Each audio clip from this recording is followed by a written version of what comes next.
朋友们，大家早上好啊！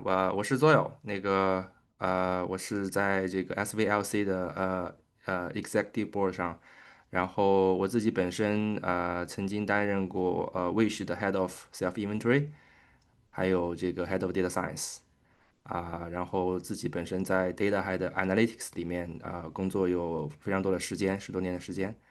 然后今天非常高兴请到了这个 Lily 本来还有另外的嘉宾，可能他有一些事情暂时还没有上线那 Lily 大家也都很熟悉了是我们的VP of Engineer Head of Engineer Couple AI 是 Instacart 下面的一个子公司然后 Lily 也是应该是。入选了这个100 Women in AI非常impressive 的一个成就。那欢迎 Lily。感谢最后，好，我们今天的主题是聊这个executive shift 那这个话题说实话如果不在这个level 上的人很难聊得出来。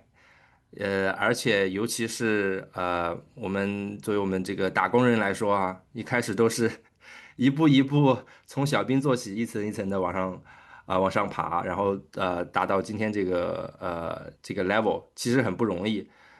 这里面有一个很大的问题就是，你在一些 IC level，还有这个 middle management level，你经常可以跟你的老板有这个 one-on-one 有 conversation，就是 personal development。It's a thing. It's a thing you can actually discuss with a manager，对吧？但是到了 executive 这个 level，好像这个事情突然就变成大家默认你需要在这个位置上就懂得 how to be a executive。它有一个很大的变化，就是没有人再会去管你这个什么 personal development，好像it's not even part of the conversation。它默认你就需要有这样的技能，有这样的 mindset，还有这样的能力去做这样事情。我不知道 Lily，你在这个位置上做了这么一段时间，你最大的感受是什么？跟这个middle level 的 management 最大区别在什么地方呢？我其实觉得最大的感受就是，呃，在你这个 function 或者你管的几个 function 里面，其实没有 manager 可以给你 guidance 的，其他的人都是期待你能自己 perform，他们对。都是看结果，对吧？那么不管是你这个 function 的现在、未来和过去，他们都希望你负责。然后我觉得这是我的第一个感受，就是呃，你的 career development 其实是只有靠你自己了，而且你的这个专项的这个能力的提高，其实也只能靠自己了。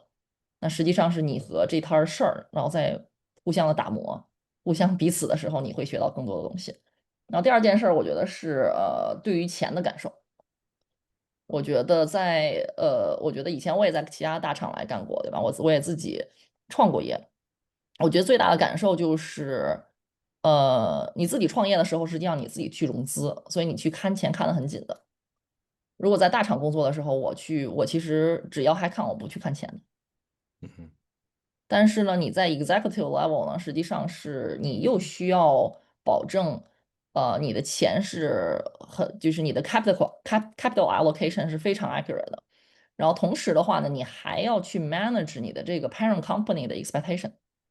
然后他们也是一个上市公司，他们也有一些 financial 的一个需求，他们每个 quarter 也是需要有一些 financial report，你也需要为这个 financial report 去做一些贡献的，所以你会考虑很多很多，就是你的你的产出的 timing 和 cost 这些问题。我觉得这块儿，尤其是你想要有更大的投入的时候，其实我觉得在内部融资跟外部融资，相对来说，我觉得外部融资还更容易一点，因为我觉得 VC 还蛮多的，就是就是如果你不是很烂的话，我觉得就是现在做 AI 的 VC 其实并不少。那么，如果你是内部融资的话，其实你要非常清楚这些人的 decision making，或者我们的 CFO、我们 CEO 到底是怎么想的，然后才可以为你的团队去争取。那么也给大家一个 context，就是我们这个 Cake 粉呢，实际上是在3年前被收购了。那我其实是空降到这个 Keeper 这个公司去管理这个公司。那么其实母公司呢，对于这个公司是独立运营的，所以它实际上是像一个投资人一样，他给你一笔钱，然后你来 manage，然后他期待有一些产出。所以在这里面的话呢，你的自由性非常大，但是你的压力其实也是非常大的。他们就是在一个上市公司需要看到你的 Series C 的一个公司的一个产出，然后还有对这个上市公司有一个很好的一个目标。嗯。因为我记得很多时候在executive level 面试的时候，HR 一般都会要问一句话，就是你在原来的这个工作经历中有没有 manage 过 P&L？It's very critical skill set，就是你不仅仅是说我有50个 head count，我去招50个人，然后我就开始干活。你需要考虑的是，我为什么要招五十个 head count？这50个 head count 要花我多少钱？他们这50人招进来，啥时候能把他们自己的这个钱挣回来，甚至还要产出更多的收益？呃，这个问题就诚如丽丽所说，很多时候我们如果在 middle level 甚至 AC 的 level，我们是不需要考虑的，我们只是那个 head count 而已。但你到 executive level 以后，这个会变得非常不一样，很多事情你都需要有呃一个非常清晰的、明确的一个思考和定义和 calculation。我觉得这个是非常 critical 的一个 information。那 Lily，你是怎么 navigate 的？就像你说的，对吧？你就是突然空降来到这么一个子公司来管理这么一摊子事，而且你也说了，你再往上也没有人能够再去跟你一起再教你啊，或者说再 guide 你，你怎么自己在这个独自驾驶一艘这个风浪中的小船，对吧？就当上了一个船长，怎么来 navigate 这个 change 呢？嗯，我觉得第一件事儿就是我之前可能2年前在这个 SULT 也做了一些就是这个 financial acumen 的一些 training。我觉得你的 P&L 实际上是你要自己能看的。我觉得这个东西呢，在我上任了之后，我可能看的就更仔细了一些。就是这个 R&D 是多少 cost，然后这个 ONS 是多少 cost，每一个 bucket 到底需要花多少钱？我其实是建议大家去看一看大家这个 quarterly report，大家会怎么样去 bucket 这些 cost 和大家去怎么想这件事情。这个东西 ChatGPT 已经做得很好了，你可以把它输入进去，对吧？你可以问他各种 bucket，你觉得它这样怎么样？我其实学了很多东西都在这一块儿。然后，第二件事儿就是，其实我们在大厂的时候，其实你也有机会去 manage 一些 P&L 的。比如说，如果你是 infrastructure 公司，现在都是在做 AI 嘛，那其实最大的一个，比如说我的 capital allocation，我会想的就是我的 compute 给谁，因为 compute 最贵，对吧？嗯哼。那么我在分析，以前我可能是占人头这样子，现在我就在分 compute。那我在想 compute 的时候，我就会想要 compute associated 的这些钱，或者是 storage associated 的钱。其实这些呢，你可以在你的大厂的时候可以去涉猎，因为有这些 infrastructure 的 team，他们完全可以自己 manage 自己的 compute。这个我觉得也很有意思的一点。我觉得除了学习，除了自己去 tip into it，我觉得还有一些事情，我觉得我想的最多的就是这件事情值多少钱。对。我可能不会想说多少钱能把这个事情做了，我会想说这件事情它的产出到底能值多少钱。那我可能会说，哎，那我可能花的钱肯定不会超过这个上限。嗯那么我还会想说，除了今年它值多少钱，我可能是未来5年它值多少钱，未来10年值多少钱。那么再加上 AI 的一些进展，我们可能到底它能够给我们带来多少现在的一些收益？那么我可能根据它值多少钱来决定我的投入应该是多大。我可嗯。能会这件事情会想的比较多。我觉得，我就再站开一丁点儿吧，我就觉得，呃我觉得最大的 learning 是你没钱的时候，就是你有过吗？你你们很想在这2、3年之间有过没钱的时候吗？有啊。就我刚进去的时候，给我的第一个任务是先给我开20%的人，收购以后都是干这事儿。对，对。先让我空降，空降之后先开20%。那我当时是没有做这个决定的，就是不是说没有做这个决定，我的决定是不砍。所以呢，嗯我就去研究了整个公司的 P&L 和未来的发展，也做了一个就是未来10年或者5年的一个就是我们的 financial return 的一个计划。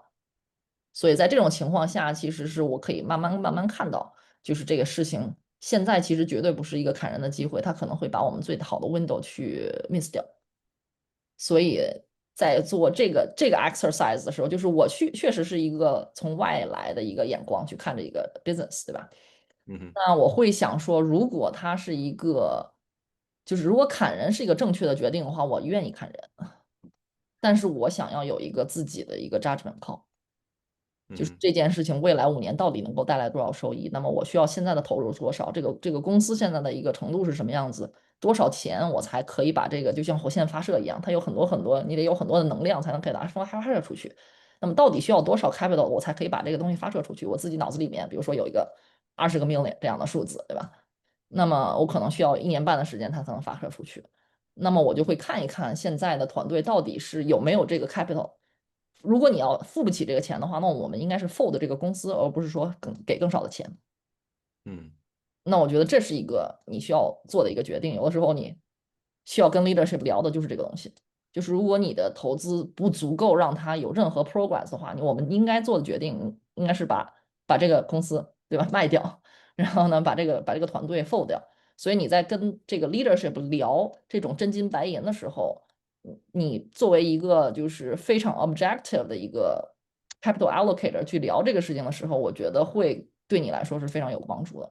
还有，我觉得还有一个比较有帮助，就是我之前做的那个 Angel Investment，对，包括这些东西，我在看不同的公司的时候，他们会找我要钱，对吧？那我就会倒过来想，我的 leadership 会看到我的时候，我要70个 million，他们会不会给我？为什么他们会给我？我有什么原因可以让他们给我这个钱？那么这个地方我觉得对我也有所帮助。我觉得你刚才提到了一个很关键的点，就是说，当一开始哈，这个你接受到的这个 information 是说砍掉20%的人，但是你的 response 是说，我不想 make 这个 call，我想通过自己的这个，再去梳理一遍，来 make 自己的这个一个 call，而不是接受一个 call。我觉得这其实是在呃 executive level 以下。很少有机会能够去做的一件事，甚至很多人没有想过这个事儿。比方说，你如果一天上班，对吧？你老板说要做一个这个事儿，你的第一反应不是去我怎么把它做了，而是说，嘿，老板说的这个事儿好像不是很 make sense，我觉得不应该，老板说的不应该这么做。我觉得这个事情可能很多时候，并没有就是引起大家的一个，大家就觉得哦，老板说要做一个什么事儿，我就去做，把它做好就完了。我觉得这其实你提到的这个点，其实是不是说在executive 层面是一个非常 critical 的一个特质，就是你在这个 level，你必须要能够成为这个屋子里面有独立主见的，能够提供 insight 的，甚至 sometimes 跟所有人都不一样的一些 opinion，但是你要能够 defend 自己，你要能够 convince 大家，这是不是一个非常重要的特质？嗯，我之前有一个，我觉得是的，就是你越从众的想法，我觉得越不会被大家重视。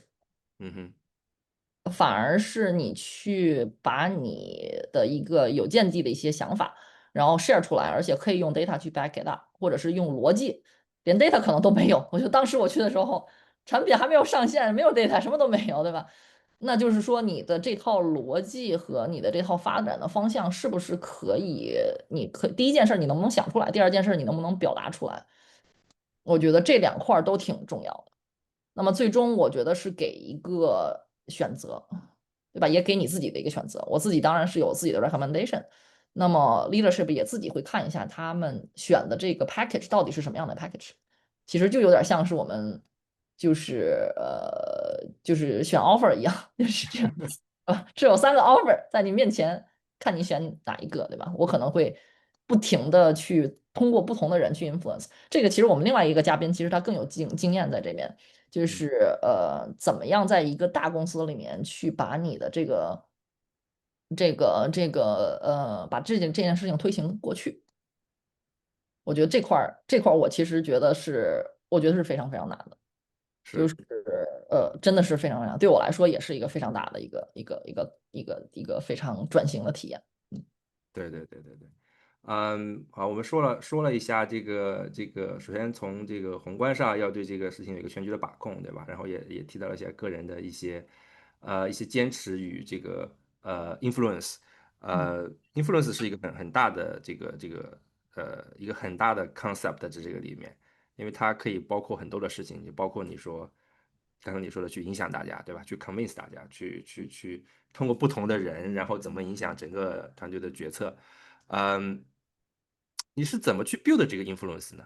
就是你在过去的这几年时间，你觉得有哪些事情你是觉得哎，it's working，it's actually helped me to survive in this position？还有哪些是说好试过了，好像不是很 work，然后我换了一个其他的一个方法？就是你有哪些？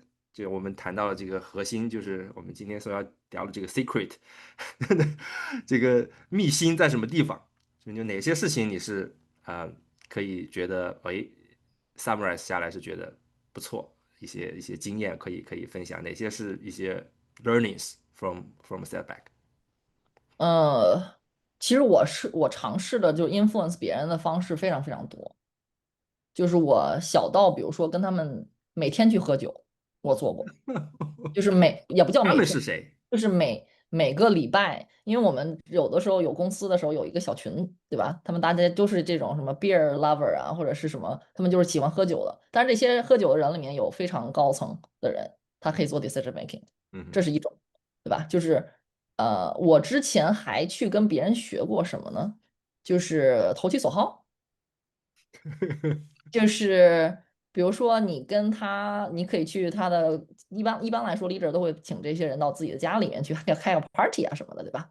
嗯然后呢，你可以就跟他的就是 family members，比如说他的老婆呀、他的老公啊，去有一个更好的一个 relationship。实际上以后呢，你的孩子跟他们一块儿可以玩儿，这件事情本身其实就是有你们更 close 的一个 value。嗯还有一些的时候是你们确实是有共同的 interest，就是我们可能都喜欢 AI，我们可能都喜欢 computer vision 这样的东西，我们就经常性的在这些 topic 上面聊，也有这种方向。还有一些其他呢，就是我用实力去碾压他，就是他在某些方面没我的能力多，对吧？那我就是在这个方向，我就是狠狠的碾压他，把他踩在地上摩擦，这种也是可以的。就是，其实我尝试了这些东西之后呢，其实还有更 traditional，就是我尝试了就是完全失败的这种，就是嗯他们有一个，因为我们做 sales 的团队都会有一个 CRM，对吧？然后每是个人有一个 index。然后呢，每个人把自己对这个人的了解，什么生日啊，什么这个孩子的生日啊，包括孩子的球赛啊什么的，这些全部都记上去。他有些时候他会把这些信息调出来。那这个事情其实我是跟我们的 BD 团队聊的，对吧？所有的大的客户，他的所有的重大的 decision maker number one two three，我们全部都有建档。嗯哼那后来我在想说，如果给我的 investor，我也需要建一个档，对吧？什么情况下我要跟他去有一个就是 celebrate 一下，对吧？就是我们的这些 achievement，他们的 cell phone 到底是多少？什么时候我要给他发一个 SMS，然后专门说我们这些很好的事情。那我会在这个方向其实做一个就是简单的一个 CRM，去专门去 manage 这些 investor 和 key stakeholders。这些人可能压根儿不是很多，对吧？对我来说，可能也就是3个到5个最多最多了，在同一个时间。但是呢，你去知道他们在乎什么样的东西，可以至少证明，就算你做不了他们这个东西，他们也知道你为什么没有做这件事情的互相理解是非常重要的。那我觉得呢，最重要的其实是你选择一个适合自己的道路。就是比如说刚才我提到的那个，跟老公老婆他这个有一个更好的 relationship，对吧？我可能没有办法跟他老公有很好的 relationship，我也就跟他的老婆有很好的 relationship。但是这些东西其实，我在长期发现我不能，我自己做的并不好，这个东西我不擅长，而且呢也并不是做的非常好。那么我可能会选择这边我就少做，我用实力碾压他，我多做一些。对吧？我 嗯 CRM system 就是他比如说他的儿子过生日的时候，这些小的这种 milestone，对吧？我可能会去参加。他的 party 我可能一定会参加。哎，对哦，就是顺便说一句，如果你的老板哪个老板请你去他的 birthday 孩子的 birthday party，赶紧去，一定要去。你自己的孩子的 birthday party 也把他们也invite外过来。这些东西就是，就是你需要从这些里面选择你可以做的，而且是可以长期做的事情。那么你就做这些事情，我觉得是最重要的。它其实主要的原因不是它的哪一个办法是你长期稳定的去建立这个 relationship，不是今天说两句，明天就完了。我觉得这个其实才是它这个重点。不管用这种我刚才说的5种方式中哪种，或者是那种这个做20%这个30%那个50%那个，这些都是可以的，但是贵在坚持。嗯，哎，这里面是不是因为我们刚才其实你提到了很多方法哈，但是有的方法可能某些人比较适合，有的人不是很适合，或者他不擅长。但是我们也看到每种方法都有人就是用过，都用的非常好但我们其实很关注就是它的这个核心的一个目的是一个什么状态，就是说我跟这些人维持好一个好的。你可以说是 personal relationship 也好，或者是说有一个 influence 的一个 connection 也好，就是我们最终希望达到一个什么样的状态？不管我是说给他小孩生日送礼物，还是说邀请他来参加 party，还是我们经常探讨一些共同感兴趣的话题，我们的目的是希望达到一个什么样的状态呢？比方说是说，嘿，当我在这个 boardroom 里面，我站起来，我希望这3个人能够在后面 support 我。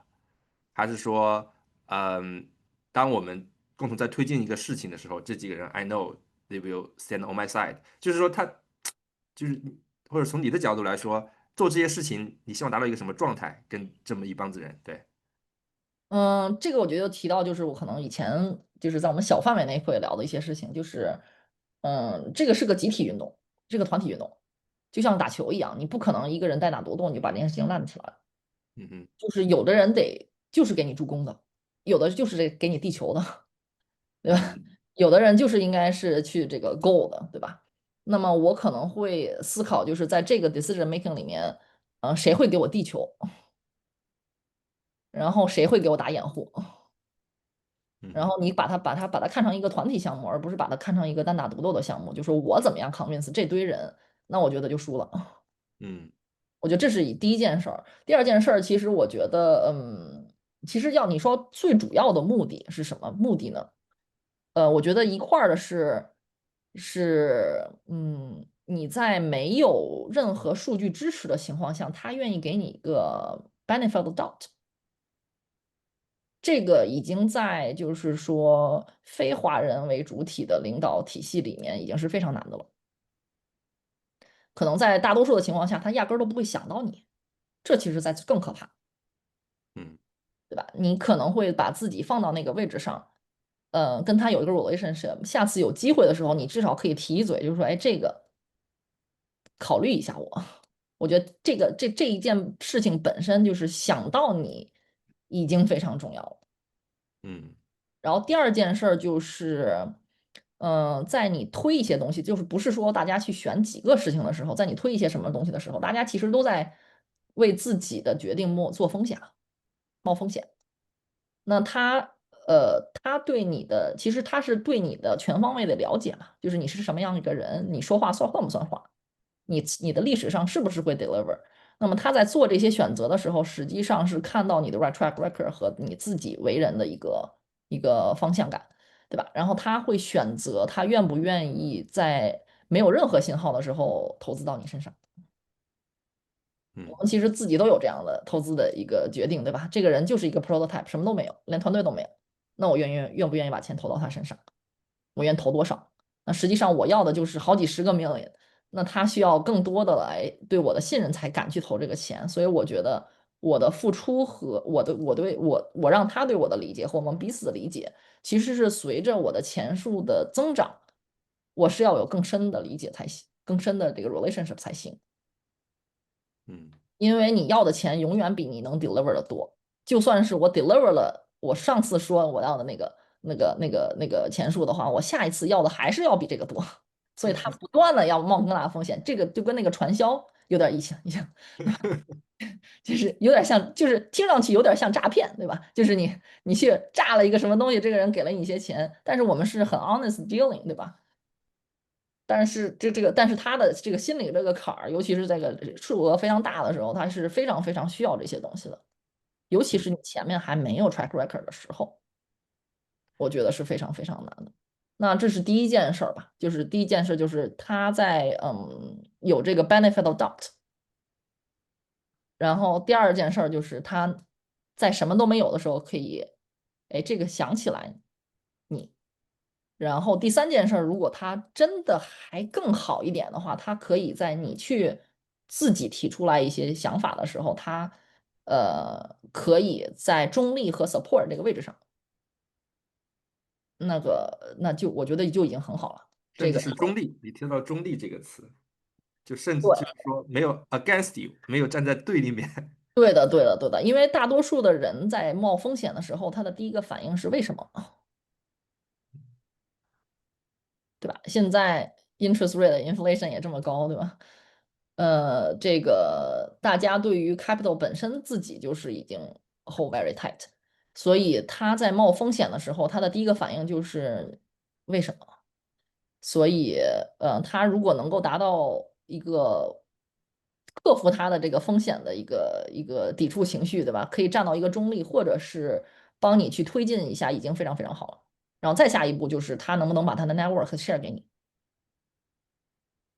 嗯，就是我可能需要这个人来帮我一下，哎，我看到你认识这个人，然后呢，你能不能帮我一下把这个人 connect 起来？那这个已经是非常非常非常好的一个 relationship。当然，我觉得一定要，如果他可以这样帮你的话，我觉得一定要滔滔暴力，对吧？就是我觉得这个 reciprocate 也是非常重要的，我觉得一定要把这个长期稳定的建立起来。所以这里面更多有一个就是 build 一个 long-term relationship with trust。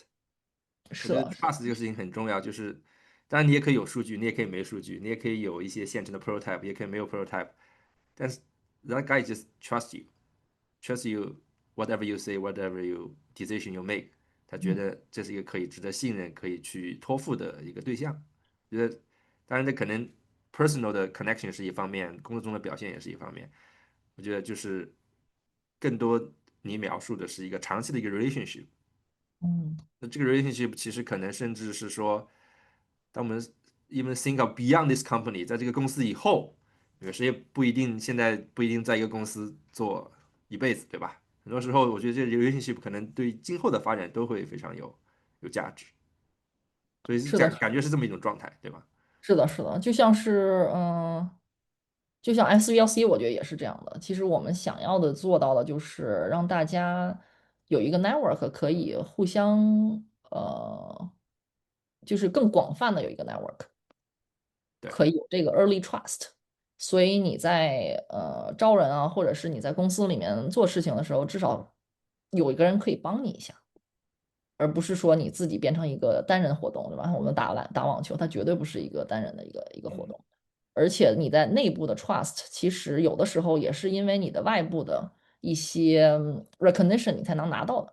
所以这块儿我可能跟大家也说一下，你可以看到，就是我其实以前从来也不在乎这些什么得什么奖项之类的。也不会去什么这个大会，但是有的时候你就想象你投资一个公司是什么样的情况，对吧？首先这个团你会看这个团队，这个人这个 CEO 首先靠不靠谱，再看他这个团队做没做过类似的东西。第三件事儿就是他得有背书，你得这个背书是用来什么来背书的？你是用这个你 industry 的背书，其实更比 industry 更背书非常强。然后你内部的其他的这些 support 的背书也很强。你的学校，你毕业的院校，对吧？你是个 Stanford、Harvard 毕业的，然后你的这个也非常强。还有就是你的 track record，你以前有没有做过同样的东西，你成功了，也是你的背书。所以我觉得就是稍微出一点点头，在 industry 里面做一些 talk，然后呢有一些 PR，我觉得是非常非常重要的。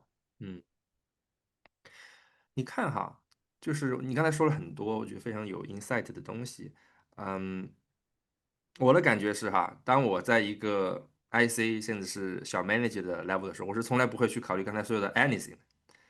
我大部分的时候脑子里想的就是老板交给我个任务，我怎么能够拼死拼命的把这个任务给 deliver，对吧？with high quality。嗯，那当你来到这个位置以后，你当然在这个过程中你学到了很多。但是我相信有很多时候你可能也是摸索着，然后就像你刚才说，你试了很多种方法，然后不对，停。我就在每个人身上试很多种方法，全都是我的小白鼠。对。因为我也对自己也不是特别确定嘛，就是我知道有一个需求是我必须要 build relationship、build trust，但是呢，让我去 bend 我的 nature 也去 build 这个 trust，我也很难受。很难，对吧？很对，难受。我也很难。所以的话呢，我就在想，我先都试一遍，最后看一看我自己能做到哪一步，对吧？能做到哪一步我是还比较舒适的啊，那我就在这个方向去继续 build 下去就可以了。嗯，那在这个过程中，就是说，谁能够帮助你完成这个 transition 呢？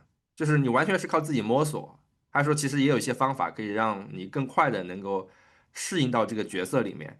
我知道那个魏慧没来，但是我们私下聊的时候，他说他在内部渠道获取了一份 playbook，厚厚的一沓 playbook，说这 对对对，playbook 里有他们公司所有高管每个人的详细信息，什么喜好，你跟他说话应该怎么说，你跟他工作方式应该怎么样。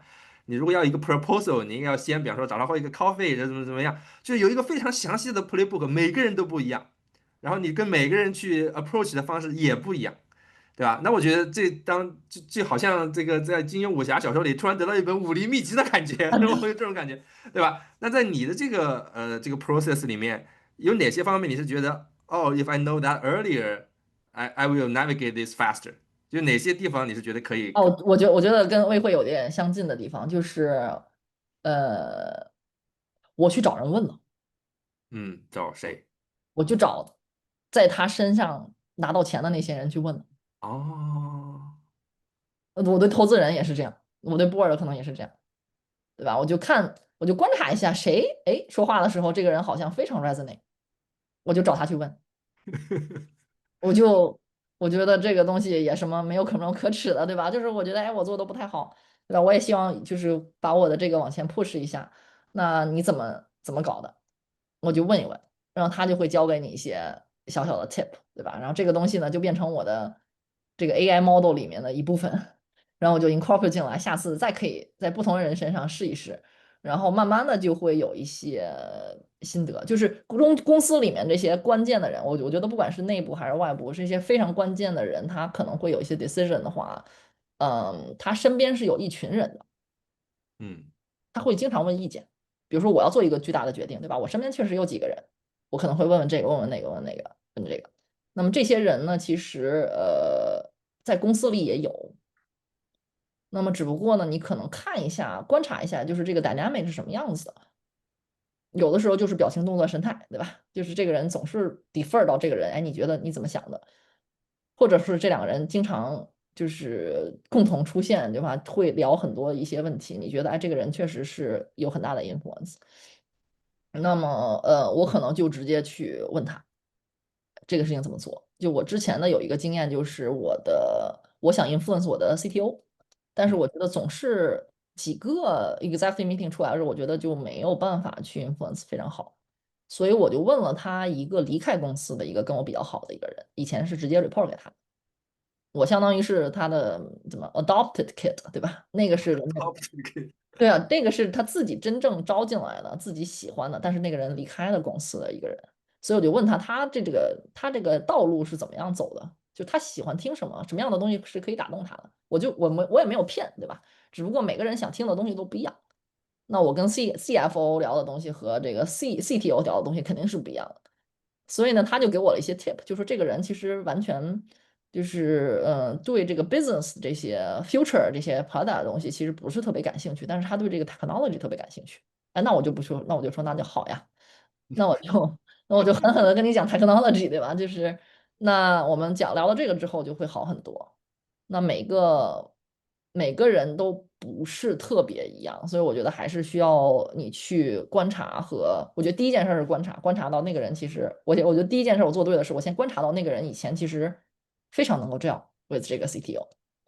第二件事我可能做对的是，我去问了这个人，我马嗯，上就得到了他的这个小秘籍，然小米讲，后我就达到了小秘籍，然后我在下一个 meeting 的时候，我在下个礼拜其实我就用上了，嗯，所以我就管用是吗？就是真的管用。就是真的是很管用。比如说，如果我下次还要跟这个人接触的话，我可能还是要这样。就包括我发现，就是在融资的时候，嗯，有些人他可能想要就是在这个 VC 给他们投，但是你说他自己去 cold reach out 的这个 VC 和我去我可能认识这个 VC 很长时间了，这个 partner 很长时间了，我可能给他做一个非常简短的，就不需要说什么3句话的一个 introduction，都比他自己要 cold call 要好很多。嗯就是这么样一个就是人情的社会，对吧？嗯，那就很好奇了哈，你是什么时候开始意识到需要去做这个事儿？就是说我们经常说，在我们的 career 的发展过程中，有一个角色可能是你的这个 sponsor，对吧？或者是你的 supporter。嗯，那到了 executive 这个 level 以后，因为你上面没人了，那你得有你得有人，还是得有人。OK，who 得有人，who is 你的 that？你的 board member 得是几的人，你否则的话你自己也很难活下去，我觉得是。对，那 how to find your supporter？嗯，这个东西我觉得有点儿难聊。嗯。嗯因为我们很多时候也有内部的和外部的嘛，我们经常说有 executive coach，对吧？他可以给你提供很多的这个他的 insight，但是 from outside，对吧？但是到了这个 level 以后，大概会是一个什么样的一个比例？就是有多少比例，我还是可以去寻求一些外部的 advice，但是很多时候就像你说的，我更应该去内部去这些人周边去打听一些信息，然后去找这种 connection，对吧？那个会变得更重要。还是说，就像你说的，border 里面需要有人 support 我就这个分寸怎么拿捏呢？嗯，这个其实我也不太知道怎么拿捏。嗯，我的感受就是你的内部一定要有 support。是，那这个人呢，就是我觉得最好是跟你以前工作过或者看到你工作过的一个人。然后嗯他呢也是比较想要很好的发展的一个人，然后跟你的就是 chemistry 有的时候也是非常比较合的，就不是每个人跟我的 chemistry 都很合，所以我也没有办法去跟他们 develop 一个特别 deep 的一个 authentic 的一个 relationship，这个也是要认清现实，对吧？嗯哼嗯，我觉得，嗯，有的时候你会发现有些人是给你投出一些橄榄枝的，就是他愿意想要跟你有一些更进一步的，比如说我想跟你喝个咖啡啊什么的，这些嗯我觉得一定要 take。觉得另外一块儿的话，你发现你也会发现你自己跟你某些人他的 chemistry 是很合的，我觉得也要主动的去跟他们 build 这个 relationship。嗯我觉得有的时候我会看到一个会里面他说的东西，我觉得真的我很认可。那我嗯下一次再有同样的类型的 decision 的时候，我真的会先问问他，哎，你觉得这个东西怎么样？我先 bounce idea。然后反而是你去很主动的去 bounce idea 的时候，要比他在那里很紧张的去 screen 啊，就是真的 pick 你的时候要容易得多。所以他也知道你是一个什么样，就是一个 responsible 的人，对吧？他不会说我乱花这笔钱，所以他的 trust 反而是从他的 nitpicking 开始。会慢慢的转变，然后会变成一个很强的一个 sponsor，这个才是我觉得有的时候是可能对我来说有更大帮助的一个感受。那我的建议呢，可能是就是大多数的人应该不讨厌你，嗯我觉得这是第一件事儿。第二件事儿就是有那么一两个人是比较喜欢你的，跟你的 chemistry 很合的。就是我觉得你这个10个人里面一两个人都没有喜欢你的，我觉得你也要想一想为什么。这十个 decision，这个这么多人里面，对吧？就算你是 VC，你的 VC 也会有这个100、200个人，对吧？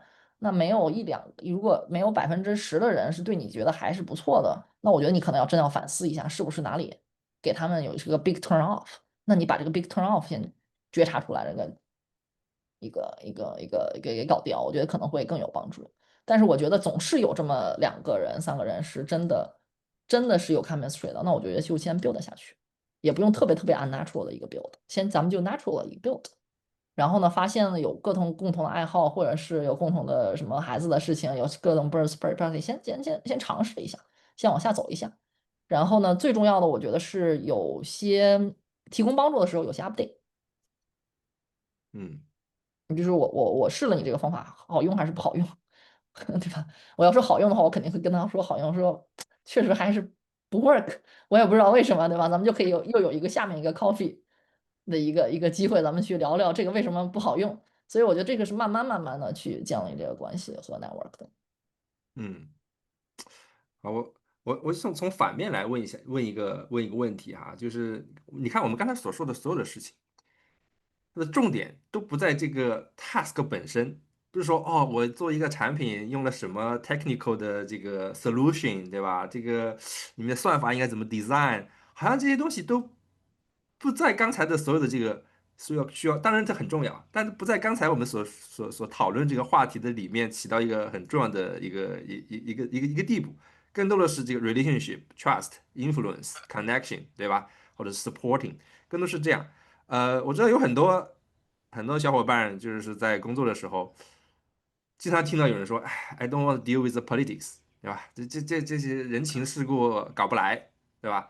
嗯，但是是不是当到了这个位置以后，你搞得来搞不来，你都必须要能够 manage 这些东西，否则你很嗯。难去开展你的工作。就是你有很强的 technical skill，你根本都发挥不了，都没有得到人的 support 去做这个事。所以就是这个是不是有一个观念的转变在这个地方？当你到了这个 level 以后，你就不能只盯着眼前的这么一个东西。那咱们是如何去区分这个我们大家口中不太屑的这个 politics 和我们 positive 去看待的这个 relationship？你是怎么能够把这个界限给控制的很好？我觉得对我来说，首先是我会先选环境。就如果嗯这个地方我觉得太就是 political sophisticated 的话，我觉得这也不叫 political 吧，就是 sophisticated。那我可能首先我觉得我不会加入。嗯这个我觉得第一件事儿是需要重要的，但现在我的情况就会好很多，因为我可以做所有的 hiring decision 和 firing decision，在我的一个比较大的一个范围内。所以的话，在向下管理的时候，我就是 value 的根源，对吧？就是我会定它的 culture，这个可能下一次可以再聊。那嗯。我觉得之前我看了一本书，我忘了是哪一本了。他说就是，你首先得 welcome 这件事儿。对，就像是我先得承认我喜欢钱，而且我要对钱很好，这个钱才会像一个伙伴一样走到我身边来。那我首先得 welcome relationship，而且我就要转变我的思维，我去喜欢 relationship。然后呢，有这些 intent 有这些 intent 和姿态的时候，这些有可以帮助你的人的时候，他们才会出现在你身边。嗯哼这些人，包括钱或者是有点这个 influence 和 power，实际上是吸引同类吸引来的。我觉得可能不是那种求来的，就是我今天想赚钱，我今天想赚钱，我就是想赚钱。我觉得反而你融不到资。嗯你反而是我把一个姿态，我是很 open，我很 open，对吧？就是你愿意来，我愿意跟你聊。那么然后你去打磨你的这些 relationship，反而这些 relationship 会慢慢的聚集到你身边来帮助你。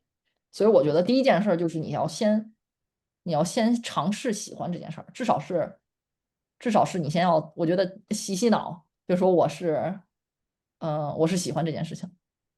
嗯哼然后下面才会说，有你的怎么样展现你的姿态，怎么让这些人可以来帮你一下，这样子，我觉得就没有特别大的一个，就是说我去违背本心做什么样的事情，我觉得这个东西你很难去 fake，我觉得还不如你先跟自己默念3遍，对吧？我很喜欢这个 relationship，我很喜欢这个 relationship，对吧？这个 relationship 对我来说真的很重要。那么我需要做这件事情，才可以。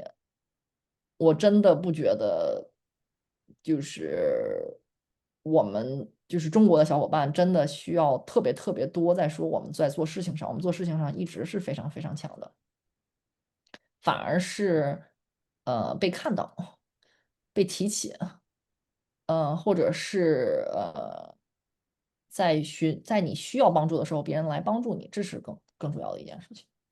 嗯。我觉得，如果我们从结果为导向的这么一个角度来说这个事儿的时候，很多时候我们做一件事情，觉得它这个 technology 很 advanced，算法很先进，这个产品非常跨时代，然后他们 excited to build it。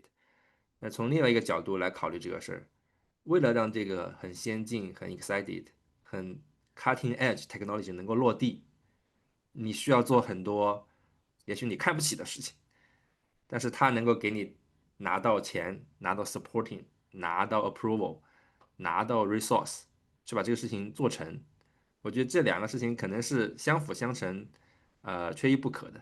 你当然也不能说拿了很多的 trust 来做一个很烂的项目，对吧？然后做一个很差的产品，那你很快 lose trust，对吧？对，那我觉得那这两方面个那个就变可能是成你的新的 track record 了。对，你的 track record 永远是大于所有的一切嘛，对吧？是的，你在有 track record 的时候就，这些说这些话就好简单很多。但是你就是那种没有，就是这个职位你就是从来没做过，这嗯，就太难了。是。所以就是这两个方面，咱们都不可偏颇，就是嗯，都需要有我们的目的是更好的这个 advance 自己的 career，把一个事情给做成，对吧？带领一个公司走向更高的一个 level。嗯，所以我觉得这样的一个 balance 的一个 approach，其实是所有人都可以去思考一下，怎么样能够达到这么一个状态。嗯，那我那个离你这样，你看，我们待会儿会留一些时间给大家问问题。你还有什么最后想给的 recommendation 也好，advice 也好，insight 也好，你想跟大家分享的？其实我觉得，其实最重要的东西，我觉得我想表达的是，其实是更虚一点的东西，就是你找到你自己合适自己的方式。就我举一个例子啊，就是我团队里面有一个人，他的能力和 judgment 和 vision 都是非常好的，但是他就是不会说，他真的不会说不会说，就是表达不出来。，OK，那么我跟他说的就是，你表达不出来，如果你认清了这件事情就是一个短板，咱们先认清这件事情，对吧？你还有多大的这个能力和程度可以去提高？如果你能力已经付出了200%的努力，还是没有办法达到一个普遍水平的话，那我觉得你应该去想其他的辙，比如说你有一个很好的 principal engineer 在你下面很能说，嗯哼，你自己招一个，就专门帮你说，或者你找一个很好的 TPM，或者这都是你的 budget，都是你的钱呀，你怎么用这个钱，只要把你这个事儿解决了，不就行了？就你这个公司，只要是有一个会说的就可以了，对吧？就能代表你们这一堆人就可以了。所以你想要达到的一个结果，实际上是有多种途径来达到的。嗯你要认清了自己之后，你就把你的短板用其他人的能力或者用 AI 的能力解决掉就可以了。比如说，还有 engineer 跟我说他也不会说，对吧？怎么办？那我就说你是不是在技术问题上经常性是对的，你不沟通你也是对的，就是你的主意就是正，对吧？那么如果你发现你的沟通能力实在是上不去，而且你又是个工程师的话，我觉得这个跟 leadership 还有点区别，就是你是一个很 senior 的工程师的话，那么你就死死的钻研你的技术，你就用你的技术去把别人按在地上，狠狠的碾压，对吧？你不沟通，但是我永远是对的，你听我的就对了。嗯然后我把 technical 文档写好，这个 AI 就可以写好文档呀，对吧？你说不出来，但是我这个文档写的漂漂亮亮的，大家可以读。你要用其他的方式来弥补你自己不行的那些东西。嗯那最终的结果是你这个 package 整起来是齐齐整整的就可以了。所以你也找到自己的方式，对吧？就我的方式可能也不适合所有人，但是你要找到你自己的方式。然后一味的说我自己要提高，我自己要提高，可能你真的提高不上去。那我有一些 relationship building 的方法，就是跟人家聊，跟人家老婆聊美妆啊，聊鞋子呀，聊衣服啊这个东西我确实不行啊。我 below average，我怎么跟人家聊呢？对吧？我也就放弃了这一条路。所以呢，我就只能在其他的方向上面去跟他们 build 一个更好的关系。那我就狠狠的钻研我能做的，那我把它做到2倍都好，然后它足够用就可以了，还是 pragmatic 一点。我觉得有的时候就是要么就选择环境，要么改变自己。改变自己如果非常难的话，就用后面的帮助可以把你给赶紧拖起来就可以。这非常确实有启发，就是以结果为导向，咱们这个不管黑猫白猫，对吧？能够把这个问题解决就行了啊。咱们这对呀，对呀，你用 AI 能解决，对吧？我们有这个 leader，这个英文不行，他就来live transcript，他就在那儿读，然后同时自己写了个小报的转化成中文也行啊。这个开会没问题啊，大家 remote。我说嗯你这样子解决了，我就无所谓啊。你该 promote，我还是 promote 这个人。嗯你只要沟通的问题可以解决，你的产出的问题可以解决，那么你说的是不是你英语说的是不是很 native，这不是我关注的重点。嗯，太棒了啊，这非常有启发。行，你自己这个 aha moment 是什么？就是你在你自己做到 executive level 的这么几年的这个过程中，你哪一个时刻突然感觉我通了？哎，我突然想明白这个事情是这么一个情况，在我这个 level 上，我应该是这样去做，而不是那样去做，或者我以前东西都是错的，有没有那么一个 moment，觉得打通任督二脉，我现在能够 manage 这些复杂的这些 relationship 也好，这个 organization 也好，你那个 moment 是啥？就是我需要钱的时候，这是真的被逼的，是不是？这其实是被逼的。是的，是的，是被逼的。就是你真的想要，你真的是有一个强烈的愿景，我要做这件事情，你确实没有钱，我就嗯会想方设法搞到钱，我一定可以把这个钱搞到。就是我对自己有强烈的信心，我就想办法一定可以搞到。然后我就进行了我的各种各样的小白鼠的实验，对吧？就是我会搞这样的问，你这个怎么搞的？这个怎么搞的？对吧？我就一个一个试，然后直到把它试成功。我觉得他就是这样，真的是这样的一个就是一件事情。第二件事儿，我觉得对我影响比较大的，是我跟一些 CEO 来的聊天的时候，他们跟我说，他们有一个 dedicated 给 CEO 的 PR 团队，嗯，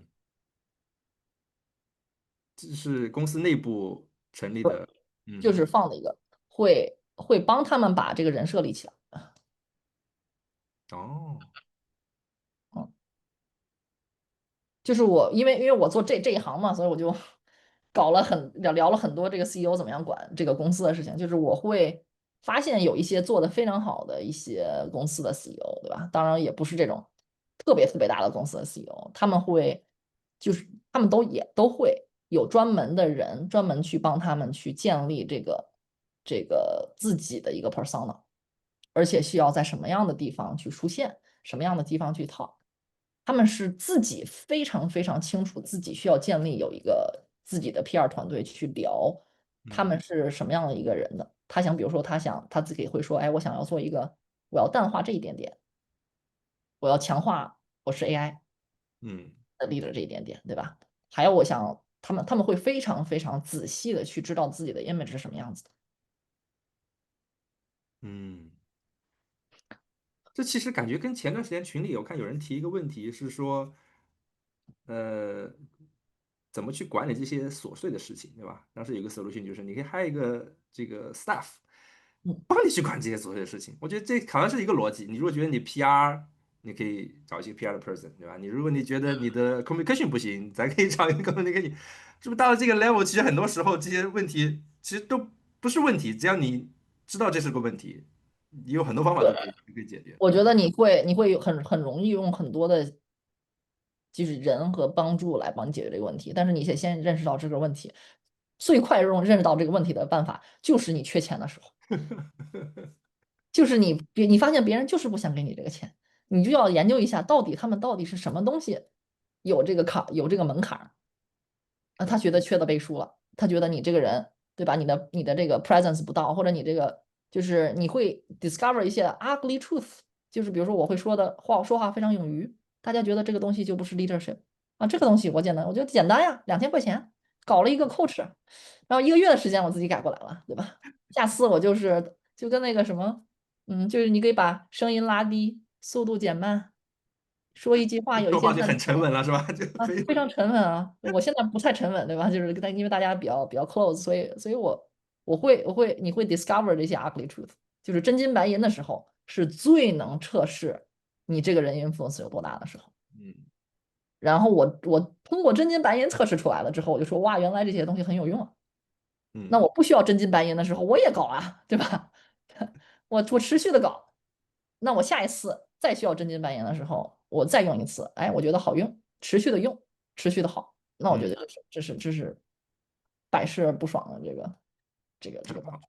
这非常有。好啊好啊，现在已经有人小伙伴上线了，可以。